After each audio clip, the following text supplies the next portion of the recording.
20세기 초반 쥐 감옥이라는 실험이 하나 있었습니다. 이 밀폐된 공간에 쥐 한 마리를 놓고요, 그 앞에 먹을 수 있는 물과 또 마약이 들어있는 물을 함께 놓습니다. 그러면 이 고립된 쥐는 두 물 가운데에 마약이 들어있는 물을 선택하고요, 결국 이 쥐는 외로운 채 마약에 중독되어 서서히 죽어갑니다. 1970년대에 들어서 학자들이 이제 조건을 좀 다르게 해서 실험을 해보았습니다. 쥐 감옥이 아니라 쥐의 천국을 만들면 어떻게 될까? 그래서 가장 먼저 쥐 한 마리가 아니라 쥐의 공동체를 만들어 주었습니다. 자유롭게 교제하라고. 그 다음에 무한 리필되는 치즈와 또 재미있게 놀 수 있는 놀이시설을 만들었어요. 그리고는 역시 마약이 든 물과 또 먹을 수 있는 물을 놓았더니 이 쥐들이 무엇을 선택한 줄 아십니까? 모두가 다 먹을 수 있는 물을 선택했고 단 한 마리의 쥐도 마약이 들어있는 물을 선택하지 않았습니다.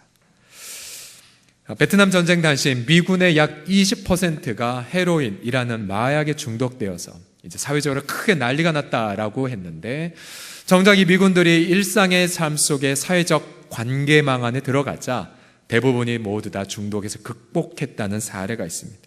자, 이 흥미로운 두 사례는요, 영국의 저널리스트 요한 하리라는 분이 그 테드라는 강연에서 소개한 내용입니다. 저분은요, 누군가 만약에 마약이나 또 포르노나 또 도박이나 인터넷에 중독될 때 그 중독의 핵심에는 나약한 정신이 있는 것이 아니라 고립된 인간관계에 있음을 주장합니다. 인간은 본능적으로 사랑하는 자들과의 관계를 추구하는데 그 관계가 단절이 되면 인간은 결국 이 물질에서 만족과 쾌락을 찾는다는 것이죠. 그래서 이 요한 하리는 이 중독자를 치유하려면 그들을 사랑해주고 그들과 함께 있어주고 또 그들과 건강한 관계를 맺으면 그 중독에서 해방된다라는 것이 저분의 주장이었습니다. 참으로 고개가 끄덕여지는 공감되는 내용이었습니다. 혹시 우리 가운데서도 오늘 이렇게 주일날 교회는 나오지만 그러나 관계가 단절되었기에 그 단절됨 속에서 임하는 허망감과 분노를 다른 어떤 이상한 집착된 것에서 찾는 분들이 아마 있으실 것입니다. 그러면 성경은 우리의 그 깨어진 관계를 회복하고 기쁨을 부어주는 내용으로 가득합니다. 예를 들어 시편 16편을 보게 되면 다윗이 이러한 고백을 합니다. 먼저 땅에 있는 성도들은 나의 즐거움이고, 즉 수평적 인간관계에서 그는 기쁨을 누렸고, 또한 이 하나님을 경험하되 죽음 가운데서 자기를 살리시는 하나님, 그래서 그 여호와를 내 앞에 모셨더니 내 마음도 기쁘고 내 영도 즐거워하고 주의 앞에는 충만한 기쁨이 있고 주의 오른쪽엔 영원한 즐거움이 있나이다. 다윗은 하나님과의 관계 또 인간과의 관계 모두 안에서 참된 기쁨을 누리고 있었습니다. 과연 우리 사랑하는 성도님들은 하나님과의 관계 또 인간과의 관계에서 기쁨을 누리고 계십니까? 아니면 앞서 실험했던 그 쥐처럼 혹시 감옥 안에 갇힌 채 결코 해서는 안 될 것에 집착과 중독으로 시간을 낭비하고 계십니까? 성경 가운데에 기쁨이 가장 많이 등장한 책은 빌립보서입니다.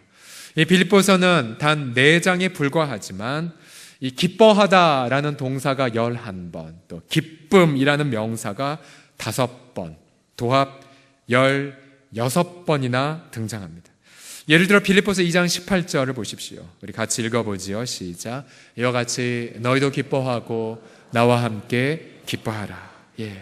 나도 기쁘니 너도 기뻐하라고 말하고, 또 빌립보서 2장 18절에도 보면 이와 같이 4장 4절에도 보면 주 안에서 항상 기뻐하라. 내가 다시 말하노니 항상 기뻐하라고 권면합니다. 바울은 이 주님과의 관계 속에서 기쁨을 누렸고 또한 그가 사랑하는 성도들 때문에 기뻐했습니다. 그러자 오늘 4장 1절에 보게 되면 급기야 이러한 고백까지 남깁니다. 4장 1절도 같이 읽어봐 주세요. 시작. 그러므로 나의 사랑하고 사모하는 형제들, 나의 기쁨이요 면류가 아닌 사랑하는 자들아, 이와 같이 주 안에 서라. 여러분, 이 세상 가운데에 누군가가 나를 기뻐하고 나를 자랑으로 여기고 나를 자신의 면류관으로 여기는 사람이 있다면 얼마나 마음이 행복할까요? 사도 바울은 주님과의 관계에서의 그 기쁨을 성도들과 함께 나누었고, 그래서 바울과 이 성도들이 이룬 기쁨의 공동체는 그 당시 허망한 쾌락에 중독되어 있는 로마 제국을 치유하고 변혁시켰습니다. 한번 옆 사람 얼굴 보며 한번 우리도 연습해 보겠습니다. 당신은 저의 기쁨입니다 라고 해. 시작. 당신은 저의 기쁨입니다. 또 이렇게 한번 해보겠습니다. 따라하지 마시고요. 당신을 저의 기쁨으로 여길 때 제가 어색한 걸 보니 대단히 죄송합니다. 자, 그러면 여러분, 우리 가운데 보면 정말로 참된 기쁨을 잃어버린 사람이 너무 많아서, 그래서 앞서 말씀드린 것처럼 주일날 교회에 나옴에도 불구하고 일상의 삶에서는 술이나 또 컴퓨터나 인터넷이나 또 스마트폰 등등에 중독되어 스스로를 감옥 안에 가둔 기쁨을 잃어버린 분들이 많습니다. 그럼 우리 오늘 본문을 통하여서 이 기쁨을 잃어버린 사회 속에서 진정한 기쁨의 공동체를 이루려면 무엇이 과연 필요할까요? 첫 번째로 본문은 증거합니다. 십자가를 철저히 붙잡는 모델들이 있어야 한다고 말합니다. 바울은 빌립보 성도들에게 17절에서 이렇게 말해요. 형제들아, 너희는 함께 나를 본받으라. 그리고 너희가 우리를 본받은 것처럼 그와 같이 행하는 자들을 주목하여 보라 라고 말합니다. 바울은 성도들 앞에서 자신을 본받고 또 자신과 같은 길을 걷는 디모데나 에바브로디도 등과 같은 이들을 눈여겨보라고 말합니다. 왜 사도 바울이 자신을 본받으라고 말했을까요? 바울 내면 안에 뭔가 닮고 싶은 구석이 있어서요? 그렇진 않습니다. 바울 스스로는 만삭되지 못한 자, 그리고 모든 성도들보다 마지막에 있는 자라고 말했기에 바울이 자신을 본받으려고 했던 이유가 뭐냐면, 바울은 자신이 스스로 이 기쁨을 잃어버린 사회 속에서 참된 기쁨을 누리는 법을 알았기 때문입니다. 바울은 앞서 8절과 9절에 따르면 바울은 그리스도와의 그 관계의 기쁨을 위하여 모든 것을 잃어버리고 배선물로 여겼더니 그 안에서 그리스도를 얻게 되었고 그리스도 안에 있는 자신을 발견하게 되었노라고 고백합니다. 자신의 유익했던 것을 버리면 버릴수록 오히려 주님과의 그 참된 기쁨을 누리는 바울. 그래서 그 바울은 성도들에게, 그래서 나처럼 버리면 망하는 것이 아니라, 나처럼 포기하면 멸망하는 것이 아니라 오히려 더 하나님과 더 기쁨을 누릴 수 있다, 나 좀 따라오라고 말하는 것이었습니다. 바울이 빌립보서 3장 9절에서 이렇게 고백하죠. 내가 가진 의의는 율법에서 난 것이 아니요 오직 그리스도를 믿음으로 말미암는 그 믿음이니, 의이니 곧 믿음으로 하나님께로부터 난 의라고 말합니다. 여러분, 의라는 게 무슨 뜻이냐면요, 올바른 관계를 설정됐다는 뜻이에요.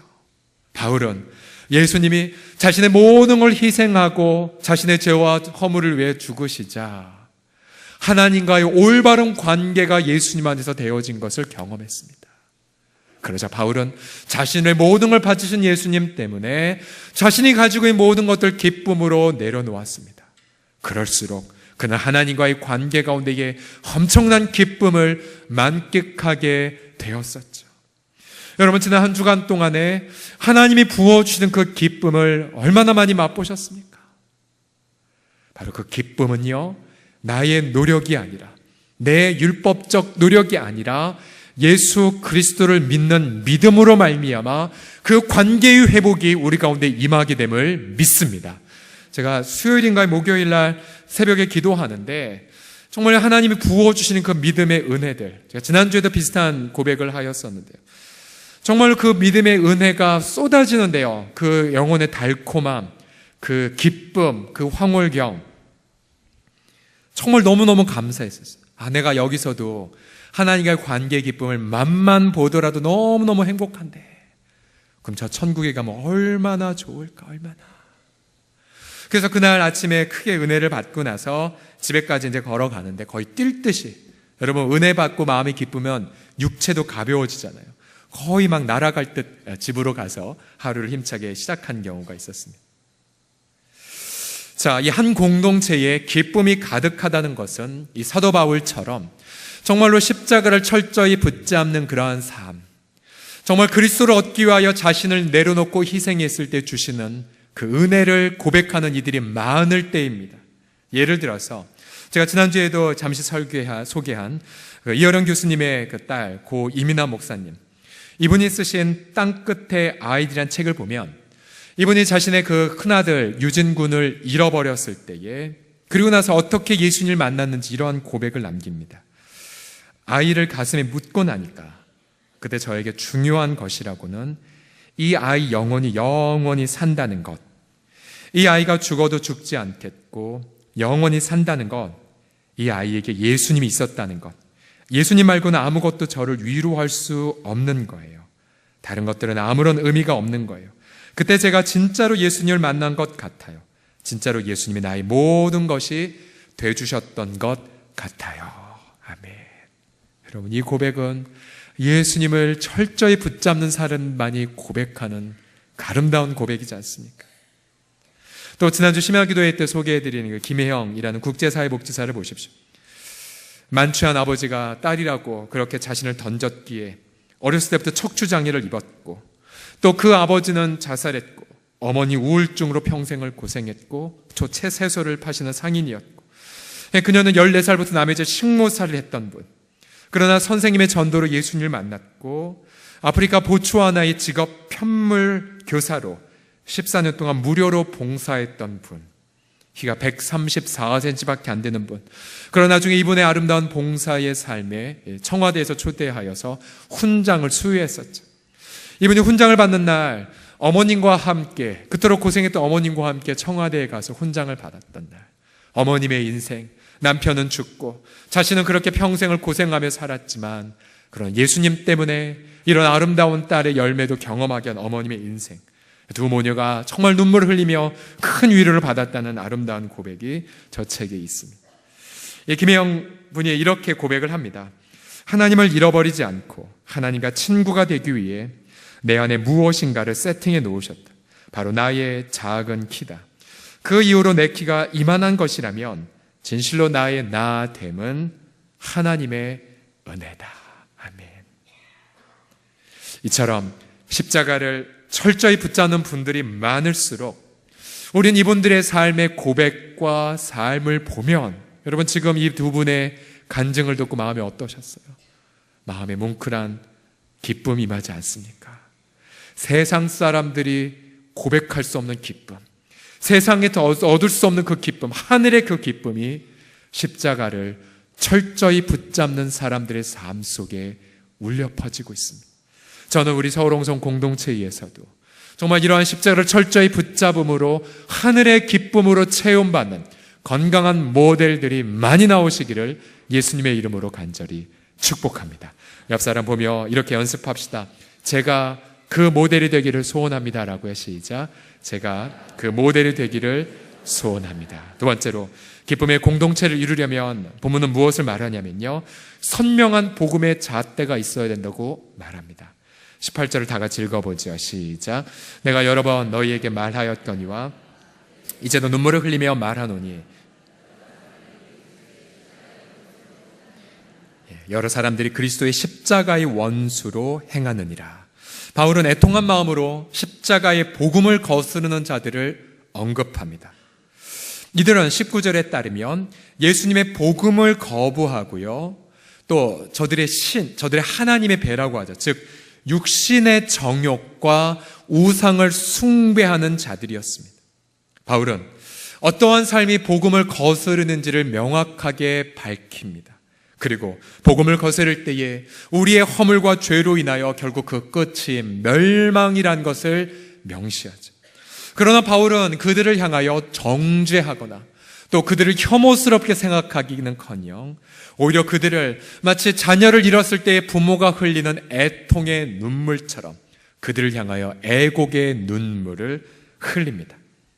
교회가 이 세상 속에서 진정한 기쁨의 공동체가 되기 위해선 교회도 바울처럼 선명한 복음의 잣대를 제시해야 됩니다. 즉 무엇이 죄이고 무엇이 의이며 또 무엇이 하나님의 복음이고 무엇이 복음이 아닌지를 명확하게 제시해야 되죠.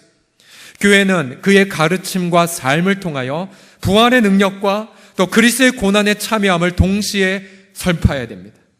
기준을 선명하게 제시하되 그러나 복음을 따르지 않는 분들을 향하여 정죄하기보다는 오히려 긍휼과 눈물의 태도를 일어서도 안 됩니다. 저는 이 선명한 복음의 기준에 잣대로 인하여 많은 사람들의 기쁨을 안겨다 준 한 사례를 한 언론을 통하여서 접하였습니다. 지금 향상교회 은퇴 목사님이신 정주채 목사님의 고백이신데요. 목사님이 과거에 잠실 중앙교회 부목사로 계셨을 때 안타깝게 교회는 분열되고 큰 싸움이 일어났습니다. 3년 동안 성도들은 서로 비방하고 서로 대적하고 이 한가운데 있는 저 목사님도 예외 없이 비방과 삿대질을 당하였습니다. 하도 답답하여 새벽마다 부르짖었지만 하나님을 향하여 그저 원망밖에는 할 말이 없었고 자신이 붙잡았는 그동안의 모든 진리들이 다 허물어지는 그런 경험을 했다고 합니다. 근데 어느 날 새벽에 하나님의 이 목사님에게 이렇게 말씀하셨다고 합니다. 정주채, 넌 지금 무엇하고 있느냐? 정말 너는 나를 위하고 있느냐? 정말 교회를 위하는 것이냐? 그때에 로마서 12장 1에서 2절의 말씀을 하나님이 생각나게 하셨다고 합니다. 그러므로 형제들아, 내가 하나님의 모든 자비하심으로 너희를 권하노니 너희 몸을 하나님이 기뻐하시는 거룩한 산 제물로 드리라. 이는 너희가 드릴 영적 예배니라. 이 목사님은 그 말씀 앞에 거꾸러지고는 무릎을 꿇고 회개했습니다. 그동안 나 고생하는 것만 생각했지 정말로 교회를 진실로 생각하지 않은 것 앞에 회개했습니다. 그리고 하나님, 내 하나 죽어서 이 교회가 회복된다면 좋겠습니다 라고 말하며 그렇게 하나님의 복음 앞에 무릎 꿇자 그때의 자유와 해방감이 목사님을 강타했고 그리고는 정말 이 편 저 편이 아니라 정말 하나님의 말씀만 따르겠다라고 결단했다고 합니다. 그때부터 목사님은 교인들을 찾아가 담대하게 이렇게 말했다고 해요. 여러분을 스스로를 의인이라 착각하지 마세요. 상대편을 악마라고 심판하지 마세요. 제 눈에도 50보 100보인데 하나님 앞에서 무슨 차이가 있겠습니까? 그리고 목사님이 담대하게 또 자유함으로 복음의 선명한 기준을 제시하자 그때부터 이 두 쪽난 교회가 회복되기 시작했다고 합니다. 그리고 교회가 건강하게 회복이 되어져서 마침내 하나가 되었다는 고백, 그 고백을 목사님이 아름답게 하시는 것을 제가 읽었습니다. 우리 기독교에 오래된 격언이 하나 있습니다. 본질에는 일치를, 비본질에는 자유를, 모든 것에는 사랑을. 같이 한번 읽어볼까요? 시작. 본질적인 것에는 일치를, 비본질적인 것에는 자유를, 모든 것에는 사랑을. 본질이 무엇입니까? 본질은 바로 복음이죠. 복음. 바로 예수 그리스도의 십자가의 사랑과 부활의 그 능력. 교회가 이 예수님의 십자가 부활의 표대를 높이 들면 들수록 이 모든 갈등들은 관용과 사랑으로 덮어지게 돼요. 그러나 만약 교회가 이 본질적인 것을 감춘 채 다른 것을 추구하기 시작하면 그때부터 교회는 갈등 속에 들어가게 됩니다. 여러분의 가정과 여러분의 사랑방, 또 여러분의 주일학교 혹은 여러분의 소속된 모든 공동체를 생각해 보십시오. 만약에 우리가 온전하게 본질을 붙잡지 않는다면 이미 그 공동체는 갈등 속에 있을 것입니다.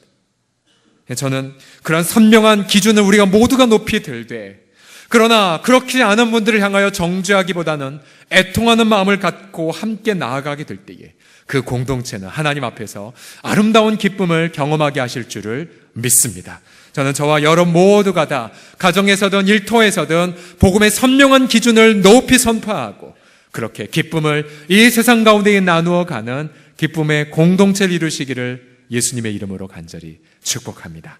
마지막으로 기쁨의 공동체를 이루려면 순례자의 강렬한 의식이 필요합니다. 무엇이 필요하다고요? 같이 읽어보죠. 순례자 시작. 순례자의 강렬한 의식. 20절을 보면 바울이 이렇게 고백해요. 바울은 그 당시에 로마 시민권을 가진 분이었지만 그거 하나 자랑하지 않은 채 우리의 시민권은 하늘에 있는지라. 거기로부터 구원하는 자 곧 주 예수 그리스도를 기다리노니. 아멘. 우리 사랑하는 성도들이여, 저와 여러분에는 돌아갈 고향이 있습니다. 그것이 바로 하늘나라이죠. 하늘나라. 저와 여러분은 천국의 백성으로서 이 땅을 잠깐 순례할 뿐입니다. 순례자는 본향을 향해 걸어가는 자들이죠. 그래서 순례자는 욕심을 갖지 않습니다. 왜냐하면 이 땅의 모든 것들이 유한하고 썩어져 가는 것이기에. 그래서 순례자는 고향에서, 본향에서 자신을 기다리는 기쁨의 함성을 그리워합니다. 21절을 보시면, 그는 만물을 자기에게 복종하게 하실 수 있는 자의 역사로 우리의 낮은 몸을 자기 영광의 몸의 형체와 같이 변하게 하시리라 라고 말합니다.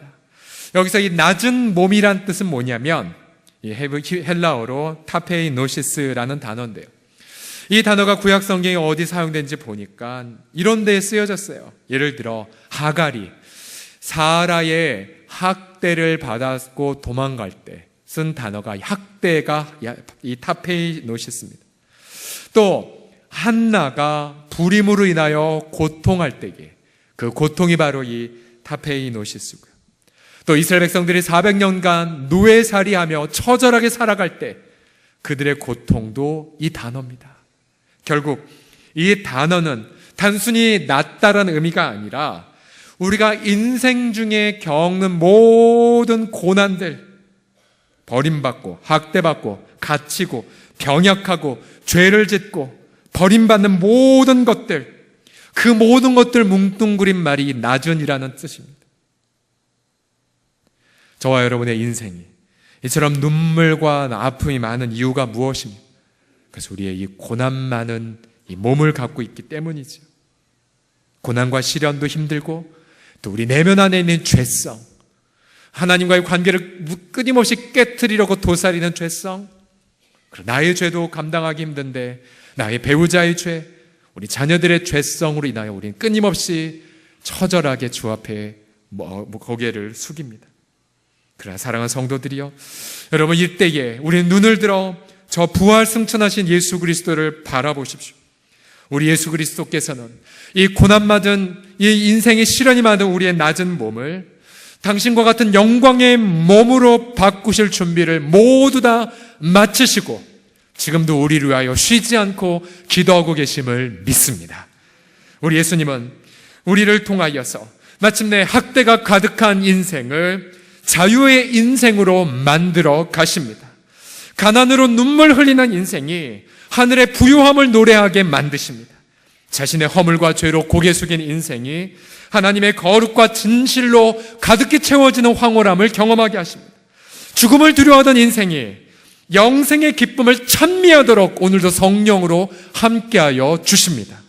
그래서 우리 모두가 마침내 그 신령한 몸으로 부활하는 그날 상상해 보셨습니까? 우리 모두가 아름답게 영광의 몸으로 부활되는 그날 우린 영원토록 예수님과 더불어 기쁨의 축제를 벌이게 될 것입니다. 우린 그날까지 우리 사랑하는 서울홍성의 식구들이여 순례자로 그렇게 믿음으로 조금만 더 인내하시며 순례의 발걸음을 걸으십시오. 지난주에 이어 한 주가 지났지요.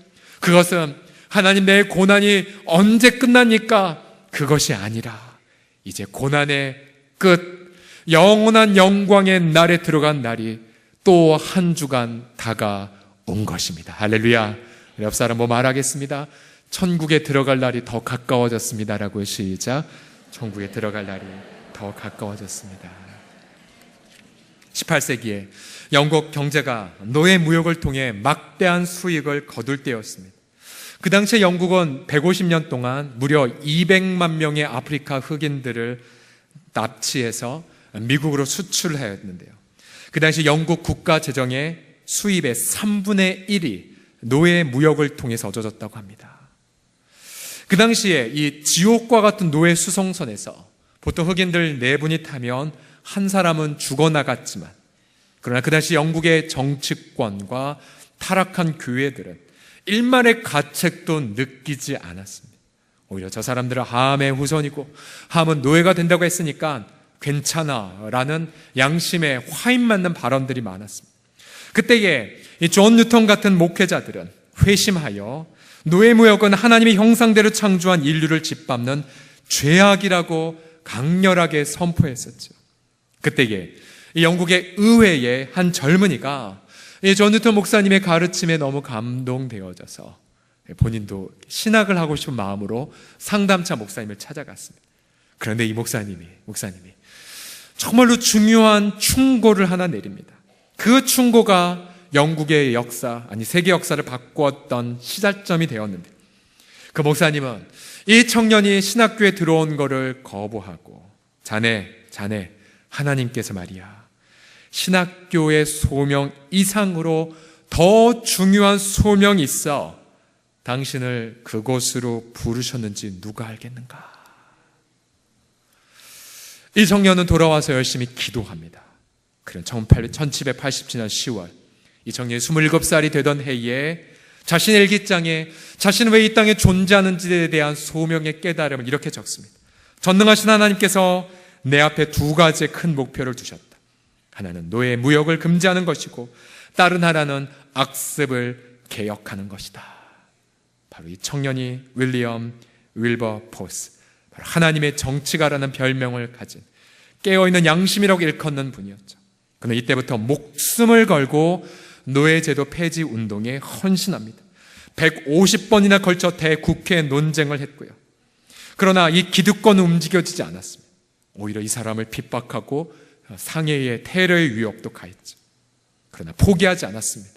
더군다나 이 윌포스 주변엔 앞서 말씀드렸던 존 뉴턴 같은 멘토 목사님이 계셨고, 또 우리로 말하면 사랑방과 같은 함께 기도하고 함께 양심의 자유를 붙잡고 함께 성경적인 선명한 복음의 잣대를 붙잡는 이들이 함께 있었어요. 세월이 흘러 10년, 20년, 30년, 40년, 마침내 윌포스가 일기장에 기록한 그날부터 무려 46년이 지난 1833년 7월 27일, 이제 100벌이 된 전 노인은 자신의 눈앞에서 드디어 노예제도 폐지 법안이 국회에서 통과되는 장면을 목도합니다. 그리고 그의 뒤안길에는 그의 아름다운 삶을 본받아 영향을 받고, 난 정말 예수 그리스도를 저분처럼 믿겠다라고 고백한 크리스찬 의원들, 그 당시에 영국 의원 중에 3분의 1이 저분의 영향력으로 예수 그리스도를 건강하게 믿는 복음주의적 크리스찬이 되었다고 말합니다.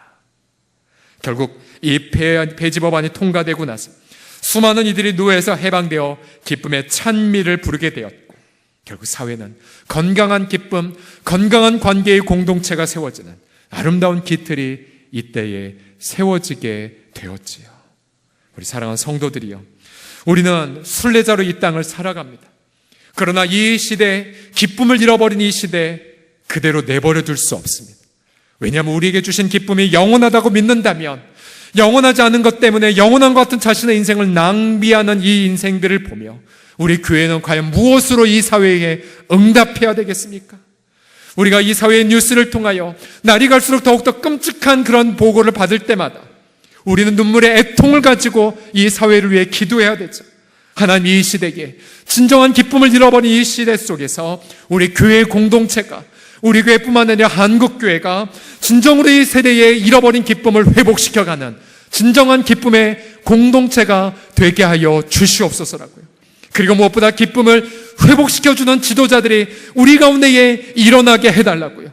그래서 마침내 십자가를 철저히 붙잡고 복음의 선명한 기준을 제시하는 아름다운 공동체를 통하여, 상상해 보십시오. 주님 다시 오시는 날 그 교회를 통하여서 잃어버린 기쁨이 민족 가운데 다시 회복되어지고, 그리고 포기되어졌던 소망이 이 나라 가운데 다시 회자되어지는 그날, 우리는 기쁨의 공동체를 예수님과 더불어 아름답게 찬미하게 될 것입니다.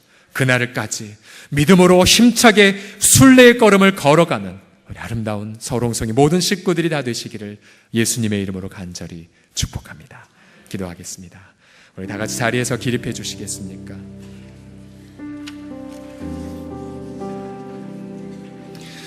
자리에서 기립한 채 자신의 마음 위에 자신의 마음 손을 얹어주시고, 지난 한 주간 행여나 하나님과의 관계가 깨어져서 또 이웃과의 관계, 또 배우자의 관계, 또 부모 자녀의 관계가 깨어져서 마치 감옥 안에 갇힌 쥐가 해로울 줄 알면서 마약에 손을 대었듯이 영원하지 않은 것에 손을 대시고 중독과 집착으로 시간을 낭비하신 분들 혹시 계십니까?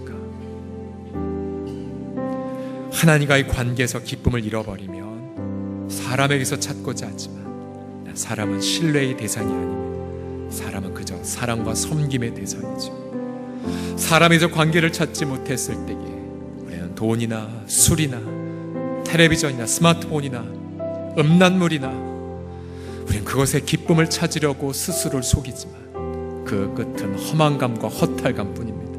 하나님, 우리를 사랑하사 우리와 영원한 관계를 맺기 위하여 자신을 희생하신 예수님, 그 예수님의 처절한 십자가를 내가 붙잡겠나이다.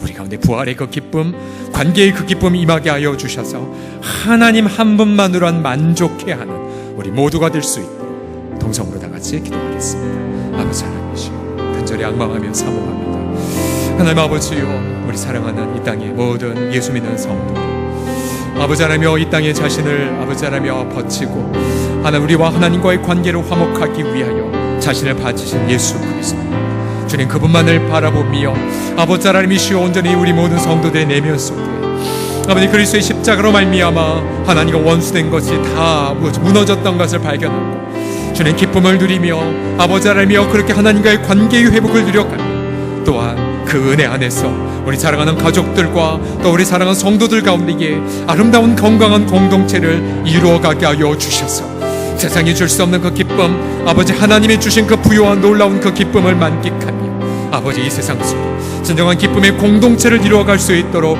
성령이여 함께하여 주시옵소서.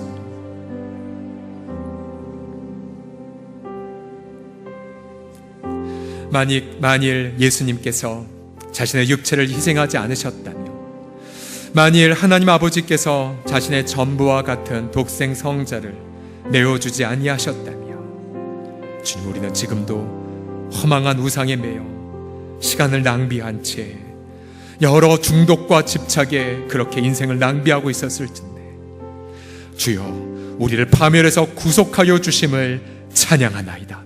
우리를 자유케 하여 주심을 찬미합니다. 이 시간 우리를 위하여 희생하신 그리스도 예수의 이름으로 선포하나이다. 치유와 자유가 우리 모든 성도들의 모든 관계마다 임하게 하여 주시옵소서. 온전히 자유함을 누리게 하여 주시옵소서. 깨끗하게 나음을 받게 하여 주시옵소서.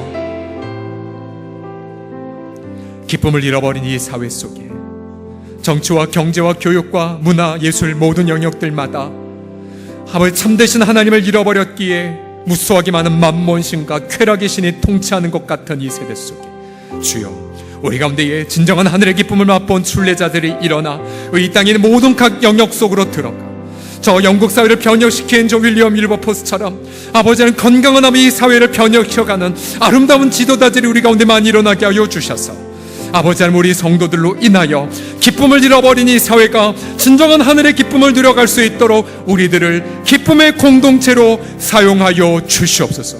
주 앞에 감사와 찬미 올려드리며 주님 다시 오시는 그날 우리 아름답게 기쁨의 찬미를 부를 때까지 믿음으로 순례의 걸음을 걸어가는 아름다운 우리 성도들이 다 되게 하여 주시옵소서. 우리 주 예수 그리스도의 이름으로 축복하며 기도드립니다. 아멘. 하나님께 감사의 박수 올려드리겠습니다.